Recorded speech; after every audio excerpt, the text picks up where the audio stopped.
Mapagpalang gabi po sa ating lahat and happy Sabbath. Kumusta po ang bawat isa sa atin? Tayo pong lahat ay naapektuhan sa pandemic na ating kinakaharap ngayon. Lalo na at ECQ na naman. Mga kapatid at kaibigan, huwag po tayong mababahala at dapat po nating ikakatuwa sapagkat nalalapit na ang ikalawang pagparito ng ating Panginoong Diyos. Sa gabing ito, atin pong matutunghayan ang programa na papuri sa ating mahal na Panginoong Diyos. Pinangunahan ni Sister Kim of Flash Mahagway sa kanyang welcome song at sinundan po ng inyong lingkod, Irene May Abenido Ligaspi. At susundan po ito ng opening song na ipagkakaloob sa atin ng Mahagway Family. Opening prayer ni Sister Kate Velasco Ramos. Message and song na ipagkakaloob sa atin ni Sister Rachi de los Santos.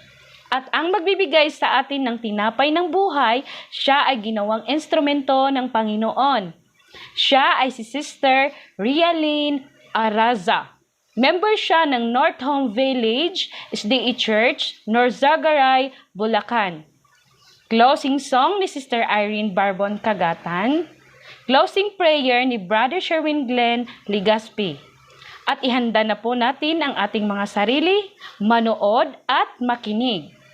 So tayo po ay dadako na sa ating opening song na ipagkakaloob sa atin ng Mahagway Family.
Tayo po ay manalangin. Dakilang Diyos, Amang Banal na makapangyarihan ka po sa lahat, na ang tahanan niyo po ay nasa kaitaas-taasan ng mga langit. Nagpapasalamat kami, Panginoon, sa araw na ito na muli ninyong pinagkaloob ang pagkakataon na kami po ay makapagpuri sa inyo sa kabila ng ganitong sitwasyon. Dakilang Diyos, hinihingi po namin ang inyong gabay. Nawa po ay puspusin ang bawat isa ng banal na espiritu upang ang lahat ng aming mapapakinggan ay maging kalakasan po ng aming pananampalataya. Gayon din po, buksan ang aming puso't isipan upang ito po ay aming maisabuhay at maibahagi rin po sa iba. Dakilang Diyos, patawarin niyo po kami sa lahat ng aming mga pagkukulang at pagkakasala. Ang lahat po ng ito ay aming dinadalangin sa matamis na pangalan ng aming Panginoong Hesus. Amen.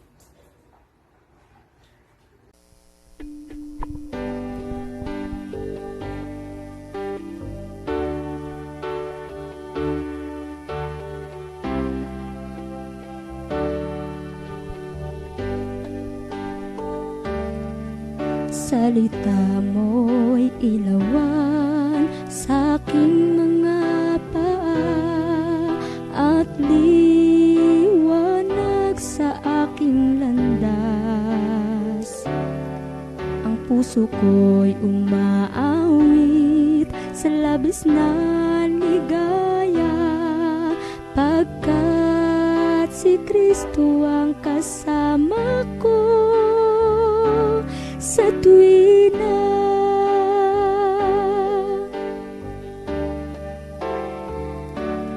Agos ng tubig sa batis, hampas ng alon sa dagat, pangako mo ay hindi magbabago. Bulaklak man ay malalanta, langit at lupa'y mapapara, salita mo ay hindi magbabago.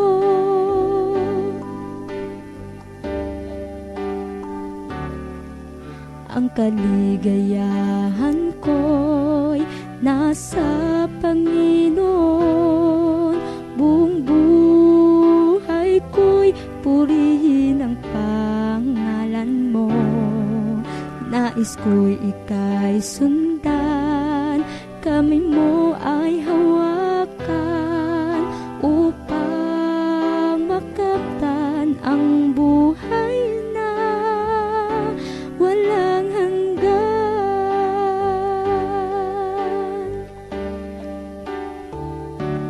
Agos ng tubig sa batis, hampas ng alon sa dagat, pangako mo ay hindi magbabago. Bulaklak man ay malalanta, langit at lupa'y mapapara, salita mo ay hindi magbabago. Agos ng tubig sa batis, hampas ng alon sa dagat, pangako mo ay hindi magbabago. Bulaklak man ay malalanta, langit at lupa'y mapapara, salita mo ay hindi magbabago. Salita mo ay hindi magbabago. Salita mo ay hindi magbabago.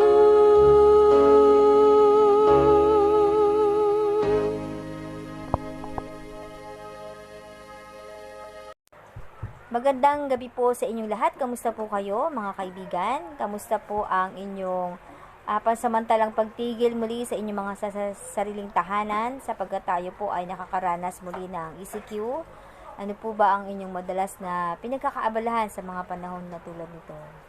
Ganun pa man ay nagpapasalamat tayo sa Panginoon sapagkat mas lalo tayong nagsumidhi sa pagsasaliksik, pagbabasa na ng banal na kasulatan upang sa kanyang muling pagdating ay maihanda po ang ating sarili, ang ating pamilya sa kanyang pong muling pagdating.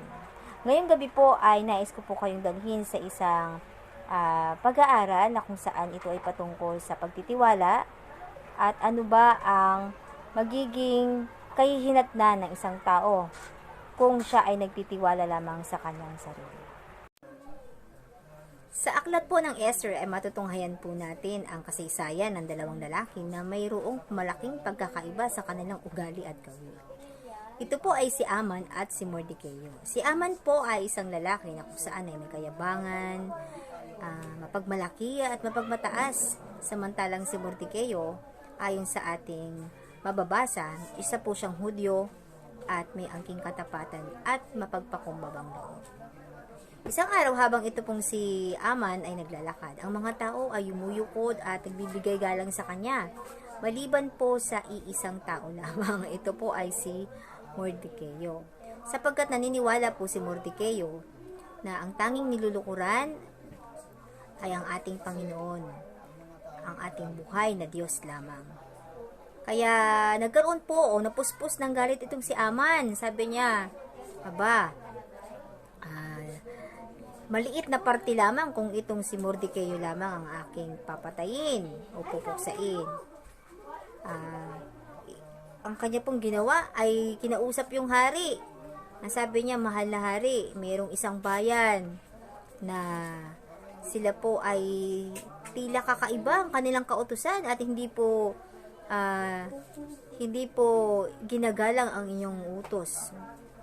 Kaya mas mabuti pa na sila ay puksain. Ito po ay ang bayan ni Mordecai, ang bayan ng Diyos, ang mga Hudyo. Kaya po dito sa kasaysayan, kung ating pong papatuloy pang basahin, itong si Aman nagplano at gumawa ng mga bitag upang itong si Mordecai ay talagang sabihin nating maghirap at mapuksa sila ng kanyang bayan. Pero yung paggawa ng pagbitay o pagbibitayan ni Mordecai, sa huling parte ng ating kwento, mababasa nyo doon na ang siyang nabitay doon ay itong si Naaman, which is nakakalungkot. Ano po? Kaya mas hangarin natin na hindi tayo yung matanyag at hindi tayo ang maitaas, sapagkat naghahangad siya naghahangad siya sa kanyang sarili na mas mapipili siya ng mga tao kapag ginawa niya yung isang bagay nito. Mas kalulugaran siya ng hari sa kanyang gagawin, sapagkat ito daw ay paglaban sa kautusan ng hari. Pero mga kaibigan, hindi po yun ang nangyari. Alam niyo po na ang Diyos at ang kanyang bayan ay tunay niyang minamahal. Ang kanyang mga anak, tayo na kanyang mga anak. Kung may mga aman sa ating buhay, sa ating paligid, na tila ang ating pananampalataya, ang ating mga paniniwala na tila kakaiba sa kanilang mga hangarin o mga ninanais, minsan napagpaplanuhan o mas parang sabi hindi naman siya parang lagi siyang kakaiba sa atin. Ganyan. Kaya wag po tayong mag-alala kung tayo man ay nakakaranas ng ganun, sapagkat alam niyo po mga kapatid, ang Diyos po ay hindi sarado ang kanyang mga mata at bingi upang ang ating mga nasa sa puso ay hindi niya malaman. Kaya tayo po ay laging magtiwala sa ating Panginoon. Alam niyo po ba, sa kwento, hindi po sila nag-alyansa sapagkat sila ipapatayin o pupuksain. Bagkus sila po ay nag-ayuno, sila po ay nagtiwala kung ano ang kayang gawin ng ating Panginoon. Amen? Tayo po ba mga kapatid, sa ating po mga karanasan sa buhay, na habang tayo ay nagpipilit naging matuwid, maging kaaya-aya sa ating Panginoon, ay mayroong mga aman sa buhay natin, wag po tayong manghinawa. Tayo po ay labis na magtiwala at laging manalangin. Sapagkat sabi po sa Biblia sa Roma 23 verse 12, ang sinumang, sabi niya ganito, ang nagmamataas ay bababa at ang nagpapakababa ay itataas ng ating Panginoon. Hindi po sa ating sarili lagi, kundi lagi po nating itaas ang pangalan ng ating Panginoon. Sa ating pagmiministeryo, sa anuman nating ginagawa, hindi laging sa ating sarili, kundi laging sa pangalan ng ating Panginoon. At ito po ang talagang tunay na katungkulan ng bayan ng Diyos, na ihanda ang mga tao sa muling pagdating ng ating Panginoon. At sa ating pong paghihintay, kinakailangan po na batatan tayo ng ating Panginoon na may ginagawa para po sa kanyang bukirin, at tayo po ay patuloy na naghahatid ng pabalita sa iba't ibang bayan, bansa, upang maihanda rin po ang kanilang, hindi lamang po ang ating mga sarili, kundi po ang lahat ng nananais na makakilala sa ating Panginoon. Tandaan po natin mga kapatid na ang karanasan po ng bayan ng Diyos, ng mga Hudyo, sila po ay nakaranas ng nasa bingit na ng kamatayan ang kanilang mga buhay. Ngayon din po ang mangyari sa huling kapanahunan sa Revelation, na kung paanong ang dyablo ay galit sa iglesia ng Diyos, galit sa bayan ng Diyos, at ninanais niya puksain, patayin, pahirapan. Ngunit alam niyo po, hindi po yun nagtatapos doon. Meron pong Diyos na magpoproteksyon at magliligtas po sa kanyang bayan. Ang tangi po nating dapat gawin, una, tayo po ay sumampalataya sa ating Diyos na buhay, na lahat ng bagay ay kaya niyang gawin, alang-alang sa kanyang bayan, sa kanyang bayang minamahal. Pangalawa, kinakailangan po na buo ang ating pagtitiwala. Baka naman po sa simpleng bagay pa lamang, ang ating pananampalataya ay bumibigay na agad. Nililimutan na natin ang pangako ng ating Panginoon. Kaya po, sa gabing ito, nawa po ay panghawakan natin ang mga pangako ng ating Panginoon, sapagkat ang pangako ng Diyos ay tunay at tapat na ipagkakaloob sa atin. Yun lamang po, at magandang gabi. Happy Sabbath po sa ating lahat.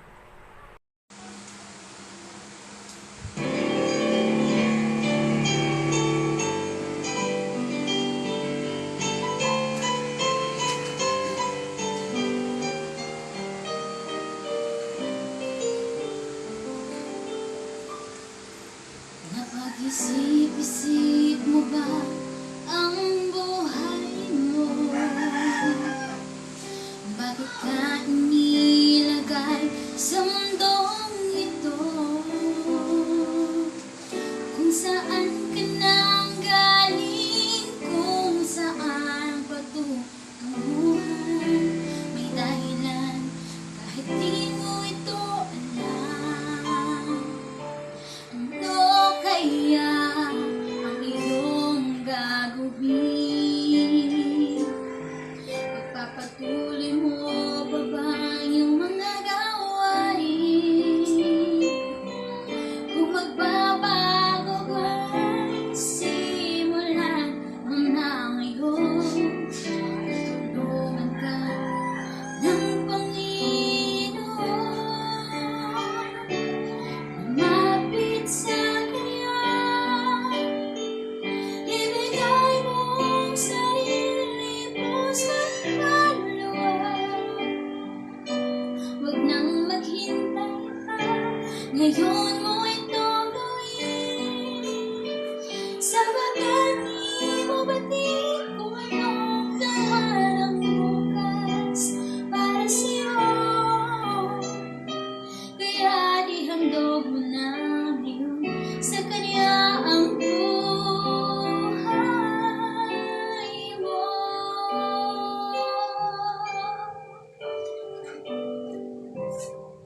Buhay natin ng pansamantala,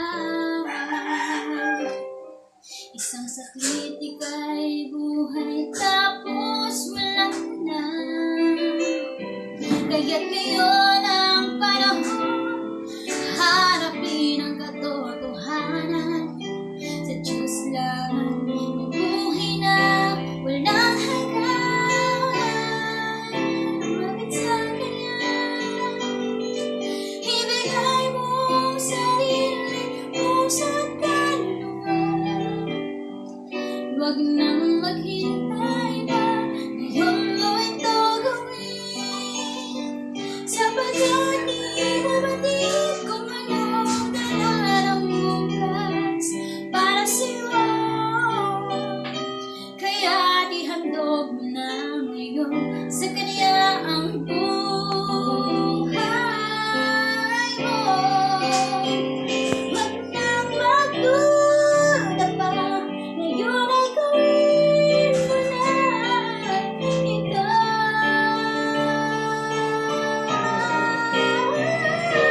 Lumapit sa Kanya, ibigay mo ang sarili, puso't kaluluwa.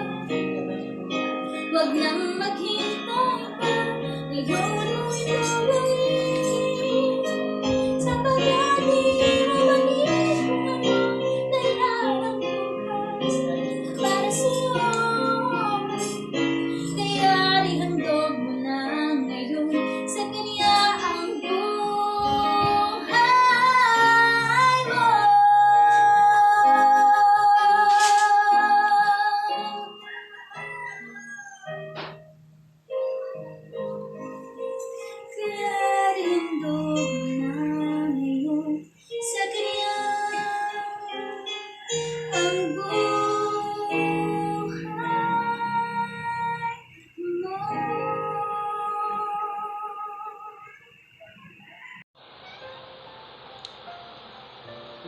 Tayo po yumuko para sa ating panalangin. O dakilang Diyos, tahanan mo na sa langit. Ngayon po Ama, hayaan ang pasalamatan ka po namin sa pagkakataong muli na ibinigay niyo sa amin. Kami po ay nakapakinig muli ng mabuting balita ng kaligtasan. Ganun din po Ama, nais po namin pasalamatan ang mga nagbigay ng bahagi para sa gawin ito upang maganap ng maayos ang programang ito, Panginoon. Lord, lahat po ng mga nagbigay ng kanilang bahagi, pagpalain po sila, Panginoon, pagkalooban ng kalakasan ng katawan at ilayo sa anumang karamdaman. At salamat din, Panginoon, sa mga mensahe ng kaligtasan na patuloy ninyong pinaparating sa bawat isa sa amin upang maging gabay namin sa aming paglalakbay at pagharap sa mga pagsubok dito sa mundong ito, Panginoon, na makasalanan. Kaya, Panginoon, ang aming pasasalamat ay taos po sa naming ipinarating sa iyo, Panginoon. Pagpalain po ang bawat isa sa amin, Panginoon, sa lahat ng oras. Gabayan po kami, Panginoon, yung Banal na Espiritu. At ganoon din po, ang aming mga gagawin ay ngayon lamang po sa iyong kalooban. Muli, Panginoon, maraming salamat sa pagtugon sa panalangin. Ito lang po ang hiling at dalangin sa pamamagitan ng mga Jesus na aming tagapagligtas. Amen.